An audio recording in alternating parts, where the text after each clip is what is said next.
નમસ્તે વિદ્યાર્થી મિત્રો, આજે વાત કરીશું ધોરણ 9 અને વિષય હિન્દી નવી બ્લુપ્રિન્ટ જે 2024 પ્રમાણે વિદ્યાર્થી મિત્રો 24-25 ના વર્ષ માટે નવી આપવામાં આવેલી છે અને તેમાં 30% હેતુલક્ષી પ્રશ્નો અને 70% વર્ણનાત્મક આધારિત રહેશે. તો ખાસ વિદ્યાર્થી મિત્રો, તમે પ્રથમ પરીક્ષાની તૈયારી આ નવી બ્લુપ્રિન્ટ પ્રમાણે કરજો અને પેપર સોલ્યુશન પણ તમને અમે આ નવી બ્લુપ્રિન્ટ પ્રમાણે આપવાના છીએ. તો વિદ્યાર્થી મિત્રો, આ જે 2024-25 ની અંદર જે નવું પ્રશ્નપત્રનો પ્રારંભ બહાર પાડવામાં આવેલું છે તેની વાત આપણે અત્યારે કરવાના છીએ. તો ખાસ વિદ્યાર્થી મિત્રો જોઈએ તો આપણે અહીં વસ્તુનિષ્ઠ પ્રશ્ન જે છે તે 15 પૂછાશે અને તેના ગુણ 15 રહેશે. અતિ ટૂંક જવાબી પ્રશ્ન 14 અને તેના પણ 14 ગુણ રહેશે. ટૂંક જવાબી પ્રશ્ન 3 2 ગુણના પૂછાશે અને ટૂંક જવાબી પ્રશ્ન 3 ગુણના પૂછાશે. નિબંધ પ્રકારનો એક પ્રશ્ન પૂછાશે અને તેના પણ ગુણ 6 રહેશે. હવે જો આપણે વિભાગ અનુસાર વાત કરીએ તો વિભાગ એ જે છે તેના 13 ગુણ, વિભાગ બી છે તેના પણ 13 ગુણ રહેશે, વિભાગ સી 12 ગુણનો રહેશે અને તેમાં વ્યાકરણ જે છે તે અલગ અલગ પૂછાશે. હવે આપણે સંપૂર્ણ જે વ્યાકરણ છે એ વ્યાકરણની પણ વાત કરીશું. વિભાગ ડી છે એ લેખન વિભાગ છે અને તે 12 ગુણનો રહેશે. ગદ્ય સમીક્ષા, કહાની લેખન, પત્ર લેખન અને નિબંધ લેખન જે છે તે પ્રકારના પ્રશ્નો પૂછાશે. હવે આપણે વાત કરીશું પ્રશ્નપત્ર કા પ્રારંભ. તો 2 કલાકનો સમય રહેશે અને કુલ ગુણ 50 રહેશે. વિભાગ એ ગદ્ય વિભાગ છે અને 13 ગુણનો છે.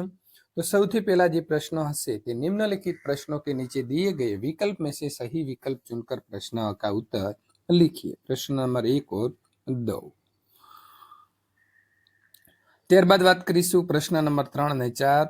सही वाक्यांश चुनकर पूरा वाक्य फिर से लिखिए. प्रश्न नंबर 5 और 6. सही विकल्प चुनकर रिक्त स्थानों की पूर्ति कीजिए. એટલે કે ખાલી જગ્યા જે છે તે પૂછાશે. प्रश्न नंबर 7 અને 8.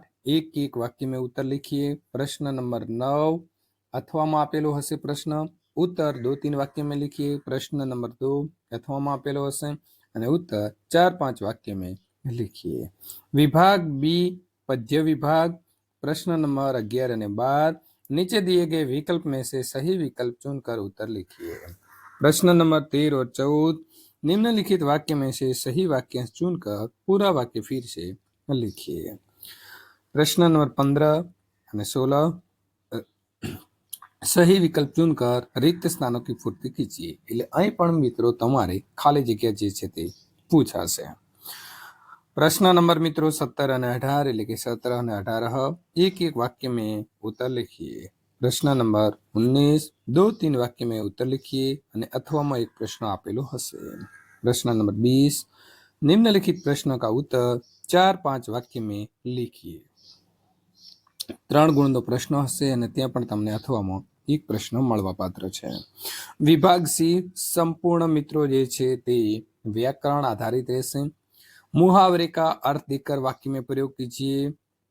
अंक रहेगा 2. कहावत का सही अर्थ लिखिए. अंक 1. निम्नलिखित वाक्य को शुद्ध करके लिखिए.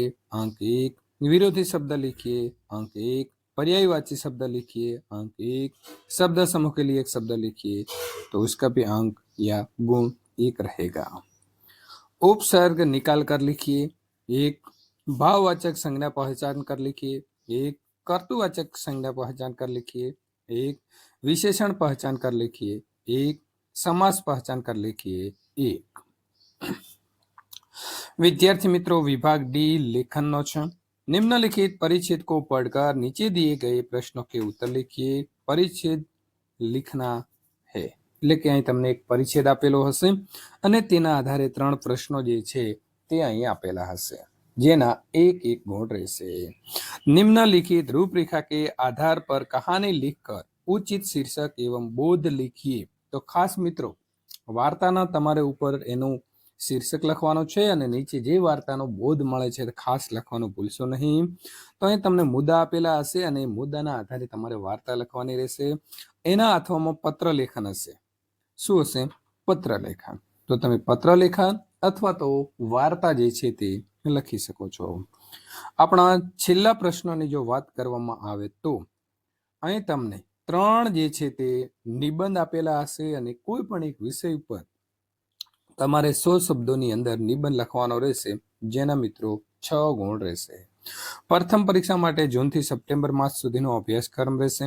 તો વિદ્યાર્થી મિત્રો, જો તમે આ પ્રકારનું નવી બ્લુપ્રિન્ટ પ્રમાણે પ્રશ્નપત્ર જોવા માંગો છો તો અહીં આપેલી એન્ડ સ્ક્રીન ઉપર ક્લિક કરીને પેપર સોલ્યુશન મેળવી શકો છો. આ બાજુ એન્ડ સ્ક્રીન ઉપર ક્લિક કરશો તો ત્યાંથી વિદ્યાર્થી મિત્રો તમને બીજા વિષયની આ પ્રકારની બ્લુપ્રિન્ટ મળી રહેશે.